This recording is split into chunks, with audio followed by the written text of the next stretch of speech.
हरे कृष्णा प्रणाम to the devotees. आप सभी भक्तों का बहुत बहुत स्वागत है भगवत गीता ज्ञान प्रबोधन क्लास में। हम लोग ज्ञान प्रबोधन चौथे अध्याय वेद मानवता का विशेष मानव जाति का विशेष अधिकार से चर्चा कर रहे थे। ये अध्याय पूरा हो चुका है। हम एक बार रिवीजन इसका कर रहे थे। तो रिवीजन करने से पहले एक बार आप सभी भक्तों से विनती है कि मंगलाचरण प्रार्थनाओं को दोहराइएगा। ओम अज्ञानतिमिरान्धस्य ज्ञानाञ्जनशलाकया चक्षुन्मीलितं येन तस्मै श्रीगुरवे नमः। श्रीचैतन्यमनोभीष्टं स्थापितं येन भूतले स्वयं रूपः कदा मह्यं ददाति स्वपदान्तिकं। वन्देऽहं श्रीगुरू शिवदापदकमलं श्रीगुरून् वैष्णवांश्च श्रीरूपं साग्रजातं सहगणरघुनाथान्वितं तं सजीवम् सावधूतं सावधूतं परिजनसहितं कृष्णचैतन्यदेवं श्रीराधाकृष्णपादान् सहगणललिता श्रीविशाखान्वितांश्च। हे कृष्ण करुणा सिंधो दीनबंधो जगत्पते गोपेश गोपिकांत राधाकांत नमोस्तुते। तप्त कांचन गौरांगी राधे वृंदावनेश्वरी वृषभानुसुते देवी प्रणमामि हरिप्रिये। वाञ्छाकल्पतरुभ्यश्च कृपासिन्धुभ्य एव च पतितानां पावनेभ्यो वैष्णवेभ्यो नमो नमः। जय श्री कृष्ण चैतन्य प्रभु नित्यानंद श्री अद्वैत गदाधर शिवासादि गौर भक्तवृंद। हरे कृष्ण कृष्ण कृष्ण हरे हरे हरे राम राम राम हरे हरे। धन्यवाद जगत श्री गुरुनाथ जी की जय।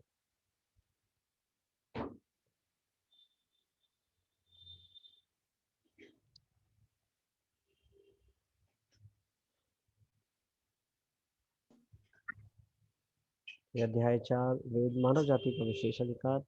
इसमें जो हमने चर्चा की एक बार मैं उसको रिवाइज कर रहा हूँ। वेद क्या है हमने इसमें पढ़ा। वेद क्या है? वेदों के 4 भौतिक पक्ष है इस अध्याय में हमने पढ़े, जो कि धर्म अर्थ काम मोक्ष है। इसके बारे में विस्तार से चर्चा की। और फिर उसके बाद पढ़ा ज्ञान का वैदिक वृक्ष। ज्ञान का वैदिक वृक्ष क्या है, उसके तना शाखाएं, इसके बारे में डिटेल में चर्चा की। वेदों का उद्गम, वेद कैसे रचे गए इसके बारे में पढ़ा। वेदों को किसने अभिलिखित किया ये हमने पढ़ा। वेद मानव जाति हेतु निर्देश पुस्तिका है। तो जो वेद है वो मानव जाति के लिए है, पशुओं के लिए या निम्न योनियों के लिए नहीं है। क्योंकि जो नियम है वो मनुष्य जो योनि है, जो जीवन है, वो सर्वश्रेष्ठ है बाकी 84 लाख योनियों में। अगर मनुष्य योनि का शरीर मिला है तो इसका मतलब बहुत ही विशेष महत्वपूर्ण कार्य के लिए मिला है। क्योंकि खाना सोना, बच्चों को पैदा करना और उनको सुरक्षा प्रदान करना, ये किसी भी योनि में किया जा सकता है। लेकिन एक ऐसा महत्वपूर्ण कार्य है जो केवल मनुष्य जाति में ही, मनुष्य योनि में ही संपन्न किया जा सकता है। तो मनुष्य योनि एक विशेष योनि है। इस शरीर को किस प्रकार से हम उपयोग करें जिससे कि हम इस भवबंधन से निकल जाएं, इसलिए इस शरीर को प्राप्त किया है। तो बहुत बड़ी जिम्मेदारी है और एक बहुत बड़ा अवसर मिला है, अपॉर्चुनिटी मिली है। कब, कितनी योनियों, कितने जन्मों के बाद, कितनी योनियों में भ्रमण करने के बाद। तो इस शरीर में, मनुष्य शरीर में रहकर कैसे अपने जीवन को सफल बनाया जाए, क्या करना चाहिए क्या नहीं करना चाहिए, ये हमें सीखना चाहिए वेदों को, वेदों के द्वारा। तो वेद इतने विशाल हैं जिनको अपनी बुद्धि से समझ पाना असंभव है। तो इसको भक्तों के माध्यम से समझना चाहिए। जिस प्रकार से हम बाजार में बहुत सारी पुस्तकें मिल जाएंगी हर एक सब्जेक्ट की, मैथमेटिक्स और हर एक विषय की, इस प्रकार से आपको केमिस्ट्री, फिजिक्स, हर एक विषय में अनेकों अनेकों किताबें मिल जाएंगी। लेकिन खुद से पढ़ने में चीज़ें समझ नहीं आती। लेकिन वहीं पे एक परिपक्व जो है अध्यापक हो, टीचर हो, तो हम उसको बहुत आसानी से समझ सकते हैं। जो हमें इतना पढ़ने देखने में डिफ़िकल्ट लगता है वो हमें बड़ी आसानी से समझाते हैं। क्यों? क्योंकि वो सब्जेक्ट के एक्सपर्ट टीचर है, वो जानते हैं उसके बारे में, पूर्णतः ज्ञान उनको है। इसी प्रकार से वेदों को गुरु परंपरा के माध्यम से सीखना चाहिए, ये हमने पढ़ा। और इसी 5वां पॉइंट रह गया, क्या हम वेदों पर विश्वास रख सकते हैं? हाँ, बिल्कुल रख सकते हैं। जैसा कि इस अध्याय में पढ़ा कि भगवान ने 4 गुरु शिष्य परंपराएं दी हैं और वेदों पर विश्वास करना ही चाहिए। क्यों? क्योंकि साधारणतः हम अपने जीवन में इतने सारे प्रतिदिन के कार्यों में या लोगों पे, वस्तुओं पे हम विश्वास करते हैं, जहाँ पर हम एक तरीके से अंधविश्वासी, बिना जांच परख के ही विश्वास करते हैं।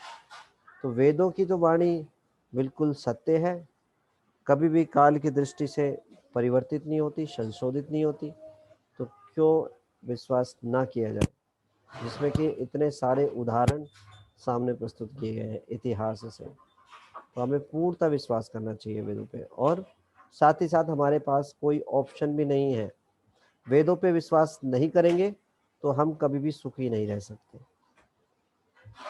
ठीक है, तो आगे हमने पढ़ा इसमें वेदों तथा आधुनिक विज्ञान में समानताएं। वेदों में और आधुनिक विज्ञान में क्या क्या समानताएं ये हमने पढ़े। हालांकि वेदों में ज़्यादा सूक्ष्म टेक्नोलॉजी का वर्णन है, बहुत ही सटल टेक्नोलॉजी, जो कि आज के विज्ञान में ग्रॉस लेवल पे है, लेकिन जो पहले जो टेक्नोलॉजी थी बहुत ही सूक्ष्म थी, सटल थी और ज़्यादा एडवांस टेक्नोलॉजी थी। फिर भी कुछ ऐसी चीज़ें हैं जो आधुनिक विज्ञान से मैच करती हैं। वैदिक भविष्यवाणियाँ जो सत्य हुई, ये हमने पढ़ा, कुछ उदाहरण पढ़े हमने इसमें। सत्य को जानने हेतु वैदिक भविष्यवाणियाँ, ये इसमें हमने पढ़ा कि जो ऐसे व्यक्ति विशेष और कुछ घटनाएं जो हुई, इनका वर्णन पहले से ही था श्रीमद् भागवतम में, अथर्ववेद में, भविष्य पुराण और ऐसे बहुत सारे शास्त्रों में जो कि सत्य हुई।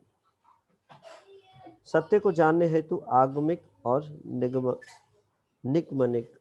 निगमनिक मार्ग, ये हमने पढ़ा कि डिसेंडिंग और असेंडिंग, ये हमने सत्य को जानने के लिए जो प्रोसेस है, 2 प्रोसेस क्या है इसके बारे में पढ़ा। और फिर पढ़ा ज्ञान अर्जन करने की वैदिक प्रक्रिया। तो ज्ञान कैसे ग्रहण करना चाहिए, इसकी वैदिक प्रक्रिया क्या है, what is the process to acquire knowledge, ये हमने इस अध्याय में पढ़ा। तो एक बार इसको छोटा सा जल्दी से इसको रिवाइज कर लेते हैं।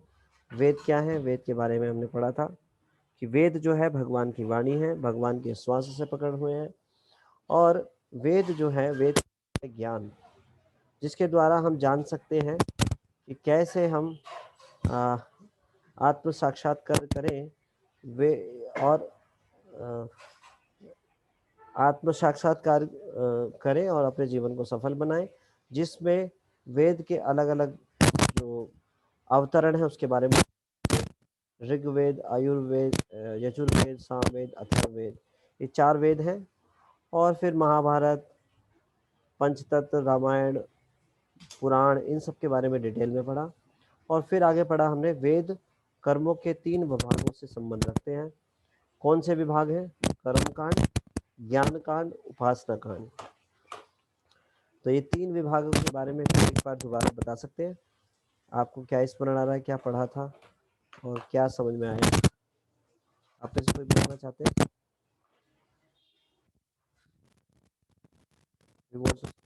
इज योर अंडरस्टैंडिंग कर्म कांड और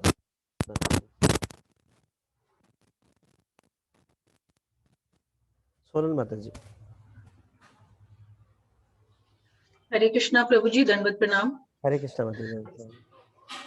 प्रभु जी, इसमें कर्म कांड में हमने ये पढ़ा था कि जब मनुष्य देवताओं को प्रसन्न करने के लिए यज्ञ, दान, तप के अनुष्ठान करके भौतिक लाभों को प्राप्त करते हैं, तो उसको वो कर्म कांड कहलाता है कि भौतिक लाभों के लिए हम देवताओं को प्रसन्न करने के लिए यज्ञ वगैरह जो करते हैं, और इसको प्रवृत्ति मार्ग भी कहते हैं प्रभु जी। ठीक है, मेरा एक प्रश्न है यहाँ पे, जैसे कर्म कांड के बारे में बताया, देवताओं के निमित्त यज्ञ, दान, तप के अनुष्ठान द्वारा स्वर्गीय लोकों तक उत्थान अथवा भौतिक लाभों को प्राप्त करना, यह प्रवृत्ति मार्ग कहलाता है। तो कर्म कांड के बारे में बताया, और यही अगर यज्ञ दान तप और अनुष्ठान इच्छा से भगवान के लिए किया जाए तो क्या ये कर्म कांड होगा? इच्छा से भगवान के लिए किया जाए। हाँ, मतलब अगर एक तो इसमें है देवी देवताओं के लिए किया जाए, निमित्त किया जाए उनके, लेकिन अगर कुछ इच्छा है और यज्ञ दान तप कर रहे हैं, लेकिन कृष्ण से ही मांग रहे हैं, कृष्ण के लिए ही कर रहे हैं, जी। मतलब कृष्ण के लिए नहीं, मतलब अपनी इच्छा है लेकिन भगवान से मांग रहे हैं, कृष्ण से मांग रहे हैं, तो क्या ये कर्म कांड होगा? ये प्रभु जी कर्म कांड इसलिए नहीं ये कहते हैं कि जैसे पेड़ की हम अगर जड़ों में पानी देते हैं तो पूरे पेड़ के हर पार्ट में पानी पहुंच जाता है।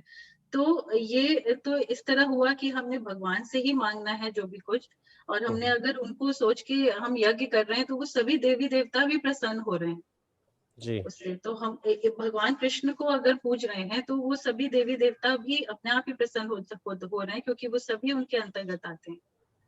ठीक है, धन्यवाद। ये कर्म कांड के अंतर्गत देवी देवताओं को के लिए तपस्या, ज्ञान, यज्ञ, दान, ये सब जो किया जाता है वो देवी देवताओं से जब मांगा जाता है, उनसे जब कुछ इच्छा के लिए किया जाता है, तो ये कर्म कांड की श्रेणी में आते हैं। लेकिन अगर कोई भगवान से मांगता है तो ये भक्ति के अंतर्गत ही आता है, लेकिन शुद्ध भक्ति नहीं है। कुछ इच्छा से कर रहे हैं, सकाम इच्छा से कर रहे हैं, निष्काम इच्छा, निष्काम भाव नहीं है, लेकिन ये कर्म कांड नहीं है, ये उससे जी। श्रेष्ठ है। देवताओं के पास जाने से श्रेष्ठ है भगवान के पास जाना। ठीक है, जी। धन्यवाद माता जी। नेक्स्ट माता जी, ज्ञान कांड के बारे में।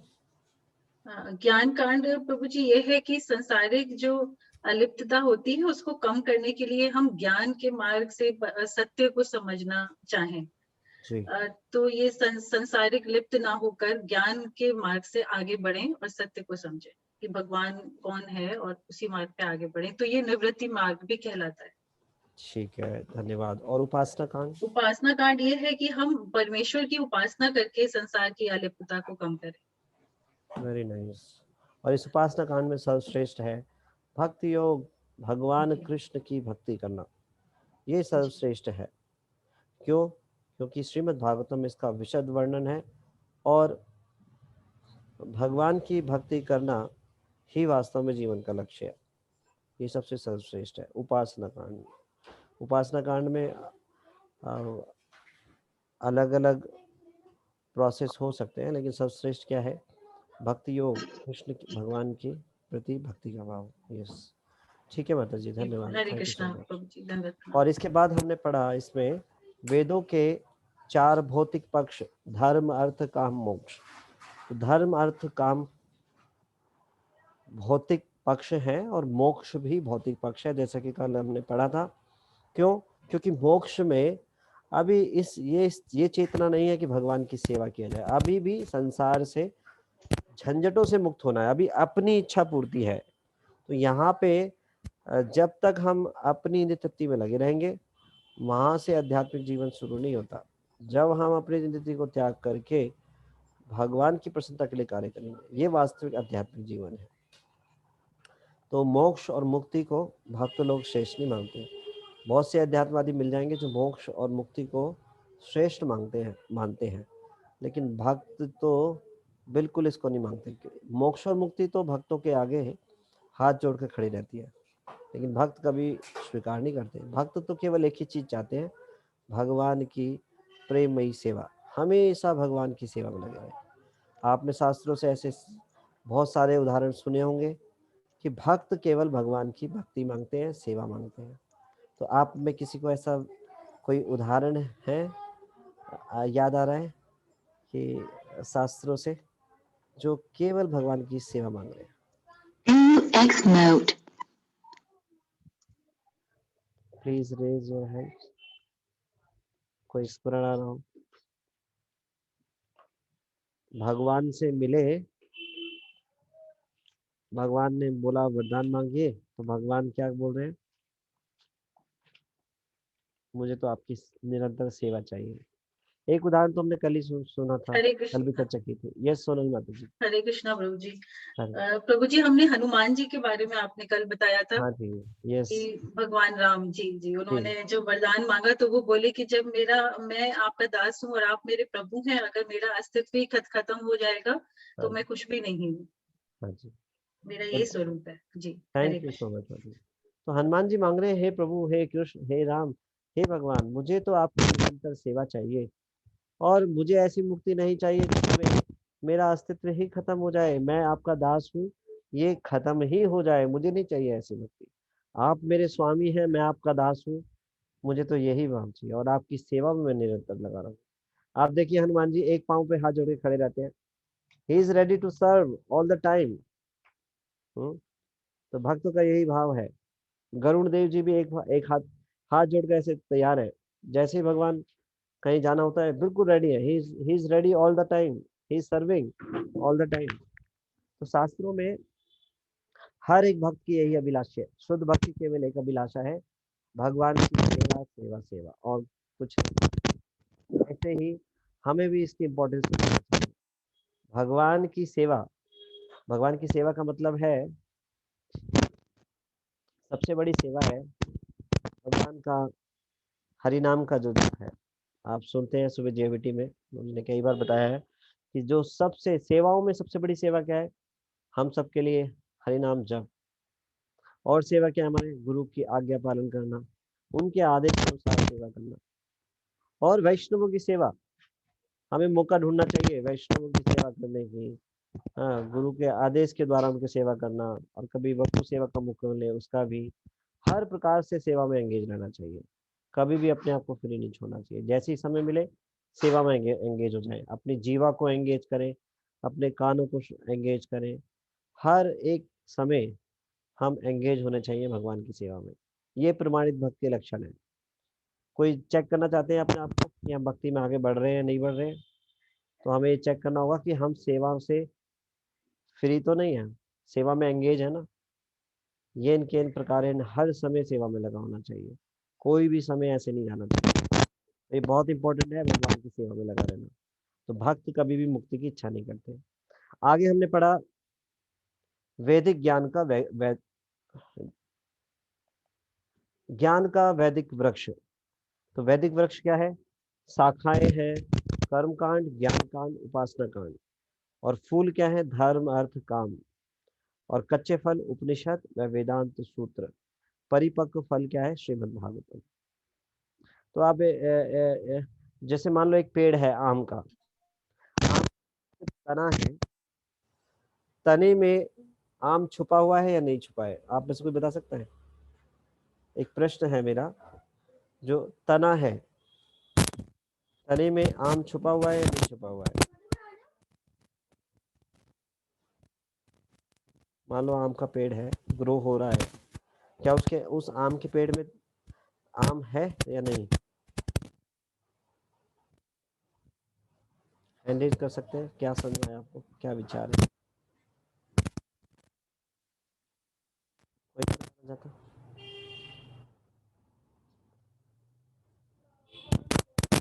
माता जी। यस माता जी। हरे कृष्णा प्रभु जी। प्रभु जी, आम का जो पेड़ है उसका फल आम आम है। तो हम ये कह सकते हैं कि जो फल है आम के पेड़ का वो ही आम है। तना और उसका शाखाएं और उसका अलग अलग वो पार्ट्स हैं पेड़ के, लेकिन फल आम है उसका। ठीक है। तो एक आम के पेड़ के अंदर आम छिपा हुआ है, तो अगर कोई तने को खोज कर निकाले, तने को काटे और निकालने की प्रयास करे, क्या निकलेगा? नहीं। तने के से जब शाखाएं प्रकट होती है, उन शाखाओं में जब फल लगता है, तब वो वास्तविक उसका जो रस है प्राप्त होता है, उस पेड़ का जो फ्रूट है। तो ऐसे ही जो वेद हैं, वेदों को पढ़कर हम उसका जो आम का जो जूस है, रस है, आम का जो फल है, उसको नहीं चख सकते, समझ नहीं आता। लेकिन जब उसी को, जैसे इसमें बताया था, जो इसके 3 पक्ष हैं वेदों के, त्रिगुणातीत प्राकृतिकरण है। तो श्रुति जो है वो ज्ञान जो है हम श्रवण के माध्यम से हृदय में ग्रहण करते हैं, लेकिन समझ नहीं आता तो उसको न्याय के द्वारा, न्याय के अंदर का जो तर्क वेदांत सूत्र है उसको लॉजिक्स के द्वारा समझा जाता है, और तब भी नहीं समझ में आता तो फिर उदाहरण के साथ समझाया जाता है। इतिहास के, जैसे इसमें स्मृति शास्त्र है, महाभारत, जितने भी पुराण है, इतिहास है, उनमें उदाहरण के साथ समझाया हुआ है, तो वो हमें बड़ी आसानी से समझ में आता है। जैसे श्रीमद् भागवतम में, श्रीमद् भागवतम जो है वो वेदों का पका हुआ फल है। जब वो इसको ग्रहण करता है तो वो सब कुछ जान जाता है, उस स्वाद को ग्रहण करता है वो, आम के फल को, उस प्रकार से। तो हमने पढ़ा ज्ञान का वैदिक पक्ष पढ़ा हमने, वेदों का त्रिगुणातीत प्रकटीकरण, श्रुति न्याय स्मृति, ये क्या है इसके बारे में चर्चा की। तो पहले जो है वेद जो है वो श्रुति के माध्यम से होते थे, फिर उसको प्रकट किया 4 वेदों के रूप में और 108 उपनिषद। फिर न्याय जो कि वेद के ऊपर जो वेदांत सूत्र लिखे गए उनको तर्कों के द्वारा समझाया गया। और फिर स्मृति, इतिहास, पुराण, महाभारत, इस प्रकार से ये इसके अंतर्गत आते हैं। फिर वेदों के 3 आध्यात्मिक पक्ष, आप में से कोई बता सकते हैं वेदों के 3 आध्यात्मिक पक्ष कौन कौन से हैं? सॉरी, वेदों के 3 आध्यात्मिक पक्ष।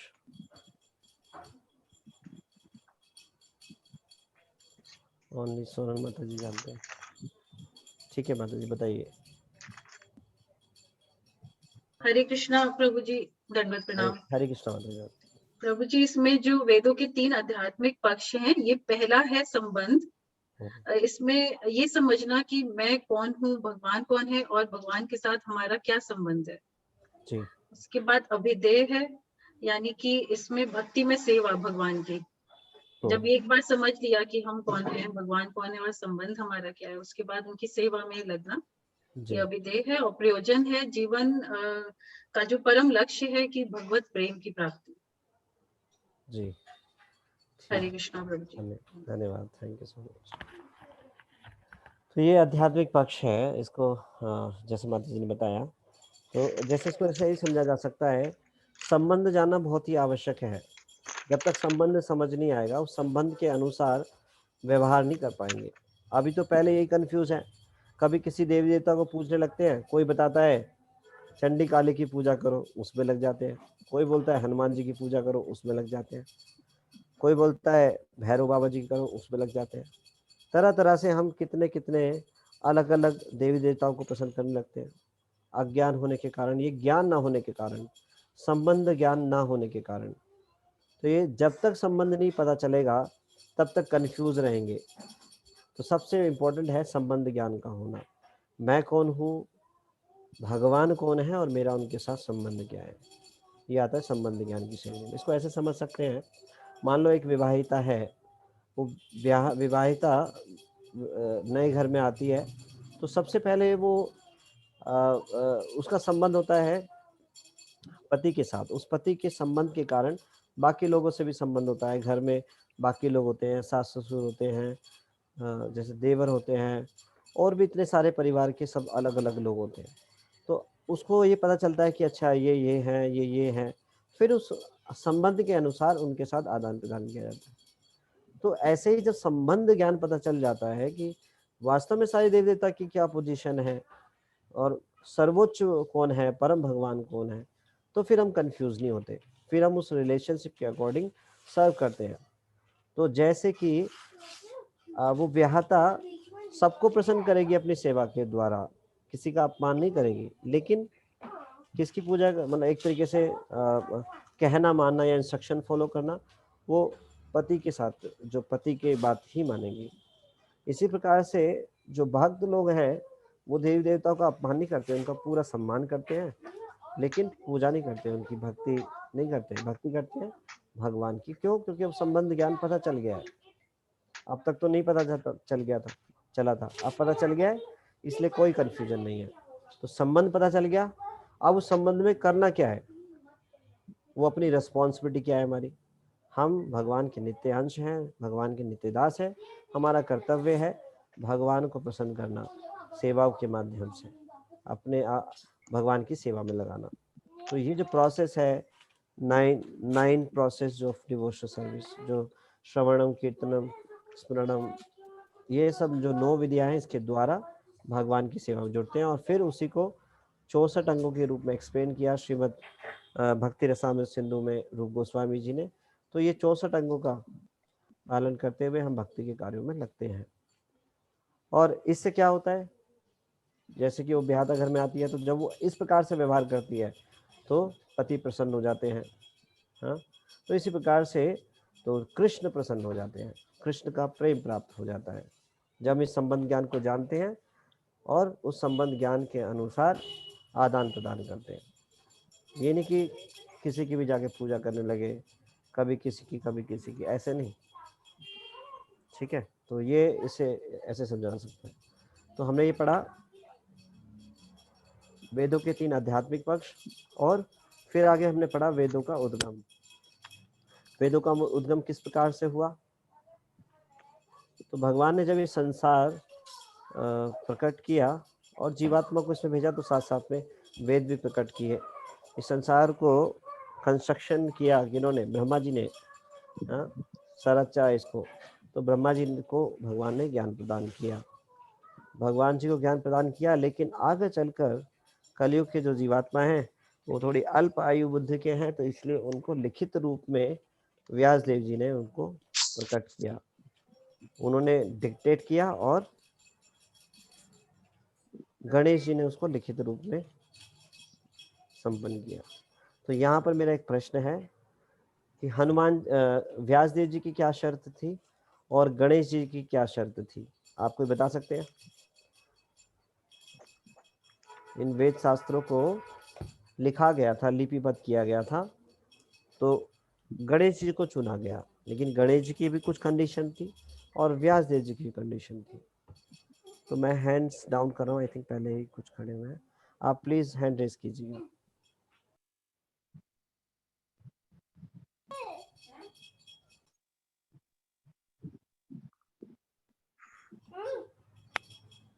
नेहा सिंह माता जी। हरे कृष्णा प्रभु जी, धन्यवाद, प्रणाम। हरे कृष्णा माता जी। प्रभु जी, गणेश जी ने बोला था कि अगर मैं एक बार बैठ गया तो मैं फिर नहीं, मतलब मैं फिर उठूंगा नहीं, मतलब मुझसे एक बार ही मैं लिखूंगा। और प्रभु जी क्योंकि व्यास देव जी क्योंकि अपने कार्य भी करते थे प्रभु जी, और भी सारे, तो ये गणेश जी ने ये शर्त रखी थी। और प्रभु जी व्यास देव जी ने इस तरह से उनको बीच बीच में उन्होंने कहा ठीक है, तो व्यास जी ने बीच बीच में एक कठिन श्लोक भी बताते थे उनको। तो गणेश जी उनको जब लिखते थे तो सोच में पढ़ते थे, तो इतने व्यास देव जी अपने जो कार्य होते थे वो पूर्ण कर लेते थे प्रभु जी, जो नैतिक नित्य कर्म होते थे उनके। ठीक है ओके जी हरे कृष्ण। और थोड़ा सा इसको आपने ठीक बताया है, थोड़ा सा और इसको एक्सप्लेन कर सकते हैं और भी। इंदु कमल माता जी। हरे कृष्णा प्रभु जी, धन्यवाद, प्रणाम। हरे कृष्णा माता जी। प्रभु जी, व्यासदेव जी की ये कंडीशन थी कि जो कुछ लिखेंगे आप समझ कर लिखेंगे, और गणेश जी की ये थी कंडीशन कि मैं एक बार लिखना शुरू करूंगा तो रुकूंगा नहीं। हरि बोल। यस, व्यासदेव जी की कंडीशन थी कि आप जो भी कुछ लिखेंगे वो सोच समझ कर लिखेंगे। मान लो कोई एक श्लोक बोला, हाँ, जैसे उन्होंने बोला मत परतरम ना अन्यम किंचित अस्ति धनंजया, तो भगवान बोल रहे हैं कि मेरे से परे कोई तत्व नहीं है। तो अगर ऐसा लिख रहे हैं तो गणेश जी ने वो समझ कर लिखा है, ये शर्त थी वहां पर। और गणेश जी की भी कंडीशन थी कि पहले गणेश जी कंडीशन थी कि मैं बिना रुके जो है लिखूंगा नहीं, कंटिन्यूसली लिखूंगा, अगर बीच में रुक गए तो मैं लिखना बंद कर दूंगा। तो फिर व्यास देव जी ने कंडीशन लगाई कि आप जो भी कुछ लिखोगे उसको पूर्णतः समझ कर लिखोगे।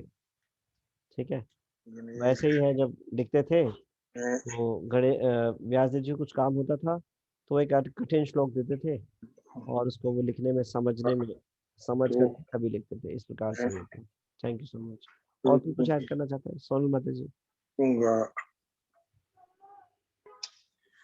हरे कृष्णा प्रभु जी, यही है आंसर जो आपने बताया और जो माता जी ने बताया जी। Thank you so much. Thank you. Hare Krishna. उसके बाद हमने पढ़ा वेद मानव जाति के लिए निर्देश पुस्तिका है।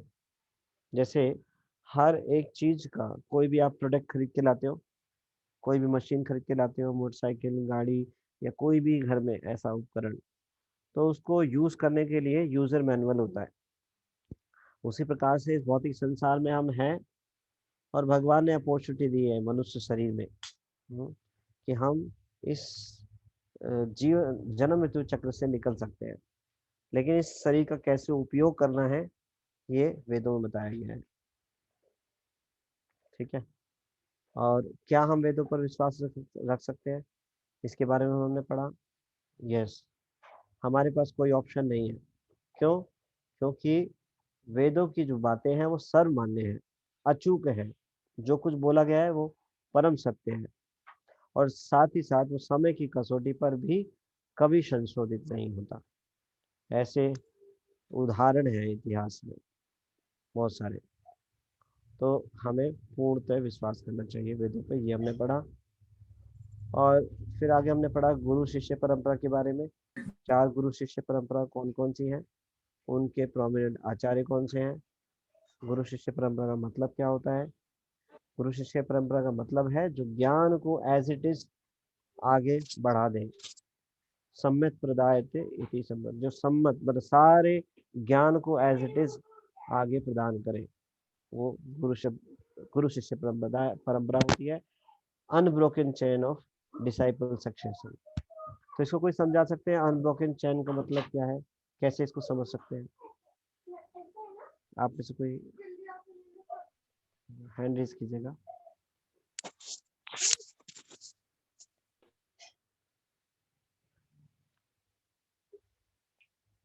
सोनू माता जी। हरे कृष्णा प्रभु जी, दंडवत प्रणाम। हरे कृष्णा।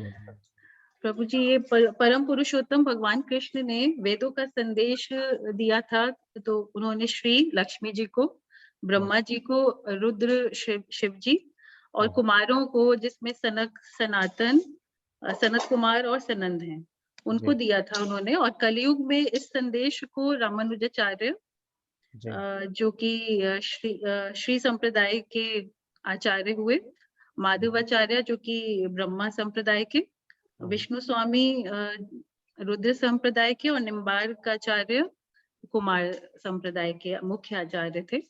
इन्होंने कलयुग में इस संदेश को आगे बढ़ाया। तो इन संप्रदायों से कोई भी अगर प्रमाणिक गुरु है तो वो प्रमाणिक गुरु कहलाते हैं, और इनसे ही अगर हम जुड़ते हैं तो हमारा जपा हुआ मंत्र का फल हमें मिलेगा। अगर हम इन संप्रदायों से नहीं जुड़ते हैं तो कोई भी इनके जपा हुआ मंत्र का हमको फल नहीं मिलता, वो निष्फल रहता है। ठीक है, हरे कृष्णा प्रभु जी।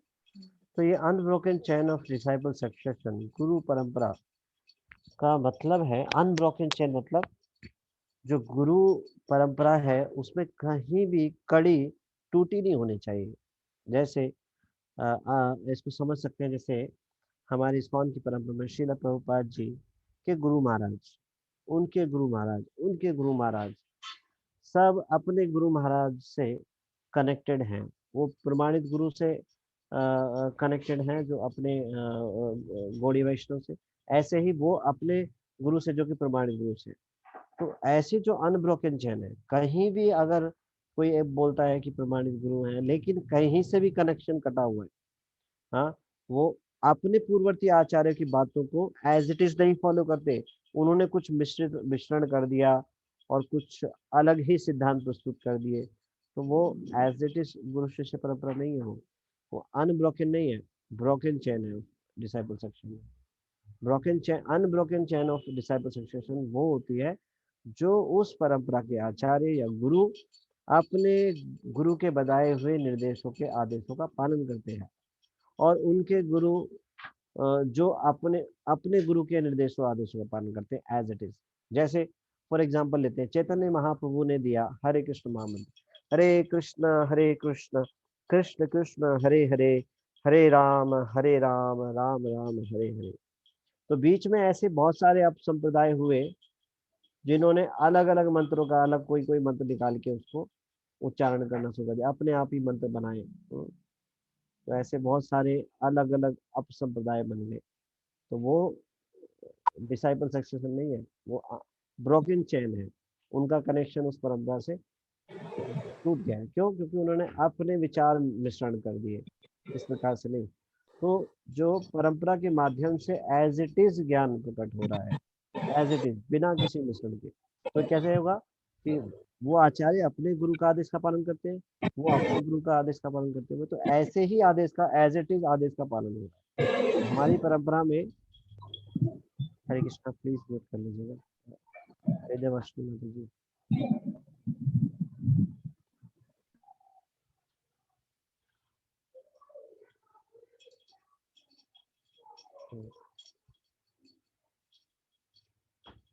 मैं कहाँ पे था, भूल गया, तुम को याद दिलाएंगे?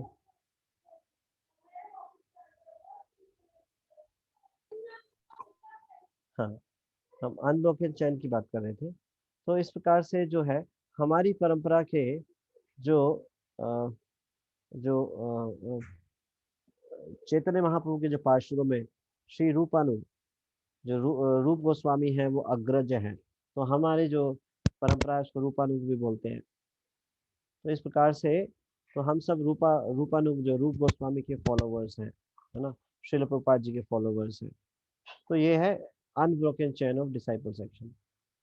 तो अगर कहीं पे भी कोई अलग सिद्धांत को प्रस्तुत करते हैं, तो इस प्रकार से वो broken chain of disciple section हो जाती है, वो मान्य नहीं। ठीक है ना। आगे बढ़ते हैं। वेदों तथा आधुनिक विज्ञान में समानताएं, ये हमने पढ़ा इसमें, इस अध्याय में क्या क्या समानताएं हैं। इसमें टेक्नोलॉजी के बारे में हमने पढ़ा था, मेडिकल साइंस और जो शस्त्रों की विद्या, इस प्रकार से हमने इसमें उदाहरण के साथ पढ़ा था। और फिर पढ़ा हमने वेदों की वैदिक भविष्यवाणियां जो सत्य हुई। ठीक है। और इसके बाद पढ़ा था सत्य को जानने हेतु आगमिक और निगमिक मार्ग।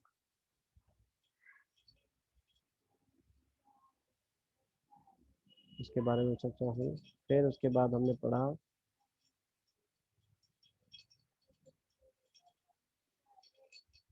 ज्ञान अर्जन करने की वैदिक प्रक्रिया।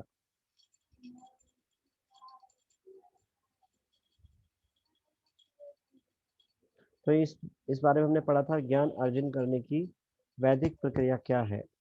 तो इससे आप क्या समझते हैं, इसके बारे में प्लीज इसको एक्सप्लेन कीजिए।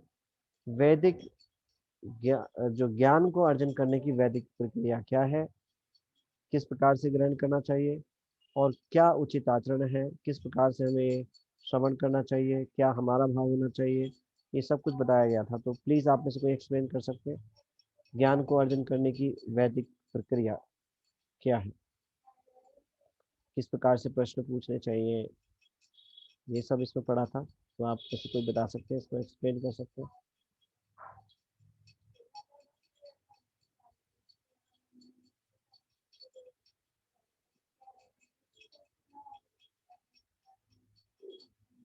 कोई नहीं शेयर करना चाहिए?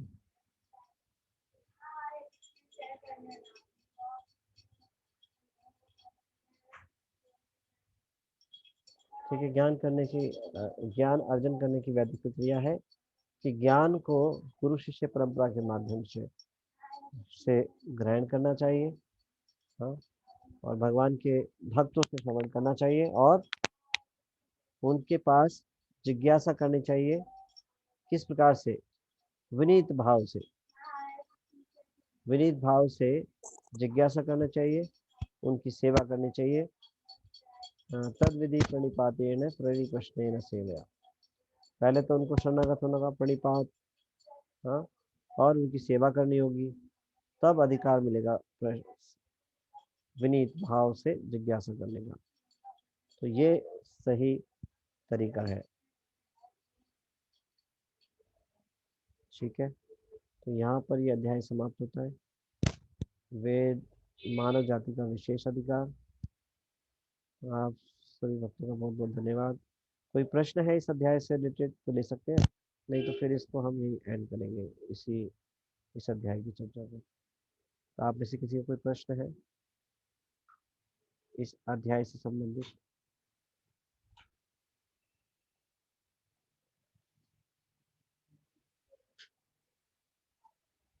तो यहीं पे विराम दें। ठीक है, आप सभी भक्तों का बहुत बहुत धन्यवाद। श्रीमद् भगवद गीता की जय। जगत गुरु श्रील प्रभुपाद जी की जय। हरि हरि बोल।